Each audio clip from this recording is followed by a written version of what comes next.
السبب على مود قلت لك على مود هۆکاری نەگەڕانەوەی ئێمە بۆ شوێنی نیشتە جێبوونی پێشومان بارودۆخی ئابووریمانە، چونکە هەر خێزانێک بۆ گەڕانەوەی پێویستی بە بڕێک پارە هەیە.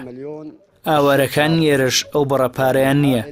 لێرە ڕەوشێمنی زۆر باشە، بەڵام بارودۆخی ئابووریمان وەک پێویست نییە. ئیش و کار کەمە و موچەش نییە. پێشتر ژیانمان زۆر باش بوو، هیچ کەس بێکار نەبوو. بەڵام لەگەڵ هاتنی داعش هەموو شتێک گۆڕا. داعش ناوچەکەی ئێمەی وێران کرد. لە ناوچەکانی ئێمە زۆر خراپە، بەس ئێوان زۆر پرسیان ئێوانی کرێ گوتی ئێمە هەموو ناوچەکە ئێمە باشن، ئێمە ئیش ئەو لایە زۆرە. ئێمە تقریبا 15 کەس عائلەت لێرە ڕۆشتن بۆ شنگال. گوتی ئەو شنگال لێرە زۆر خراپترە، لە ئێرەجی خراپترە. وەڵعێمە گەلێکی پیسە، نە شنگالی باشە و نە لێرە باشە.